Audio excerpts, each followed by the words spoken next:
am in Lab M1 that meets Tuesday from 12 to 3. So the objective of this lab was to relate constant velocity to an object's path of motion and its original net force. So the observations are the tennis ball rolling at a constant velocity, and in this lab we assume that F net is equal to 0. And I will prove that when F net is equal to 0, velocity will be constant. So here is the video clip of a tennis ball rolling. The video clip goes from after the tennis ball is hit with my hand while it's still moving at a constant velocity. And so the origin of the tennis ball starts at its initial position, assuming that its initial position is at the center of mass of the ball.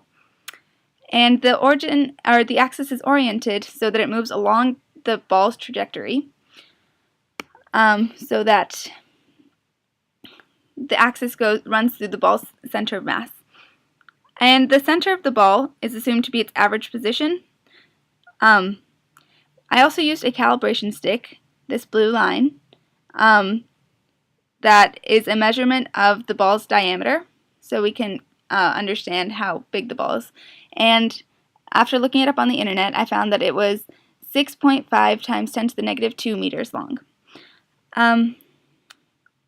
The mass of the ball, also found on the internet, is here. It is 0.0567 kilograms. And the initial position of the ball, since the origin is started at this ball's center of mass, at its initial position, is 000, as marked here in the code.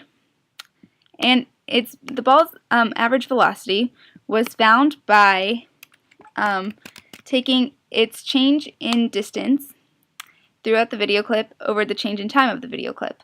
So the whole change in distance is 0.124, and the change in time is 0.533, and so the average velocity was found to be 0.233, and that was inserted into the code right here. So then, after finding the initial conditions necessary for the code itself was written, and the assumption that we started off with was that F net was equal to 0, so here's the F net vector of 0, 0, 0. The ball's velocity is equal to its initial velocity plus F net over the ball's mass times the time. However, since F net is equal to 0, that means that the ball's initial velocity will also be its final velocity. And to predict its new position, it is the initial position plus the ball's velocity times delta t, and that will give the final position of the ball. So this visualization can be shown right here as the ball rolls in the positive direction and at a constant velocity. And here the graph shows the position versus the time, and you can see that the velocity is constant. So this data was taken and plotted on a graph. The blue points are the points from the actual data, so from the tennis ball rolling video, and the red points are the simulated data. So as you can see, they're both pretty similar, and they indicate that the ball is rolling at constant velocity. So what if the origin had been at a different place? If the origin hadn't been oriented in the positive x direction, velocity would have still been constant. But it would have been negative. And essentially we would have gotten the same results, that F net was equal to 0. So what does this all mean? This means that constant velocity means that there's a constant net force of 0.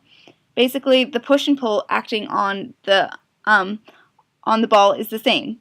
And that means that if F net isn't equal to 0, then velocity isn't constant itself.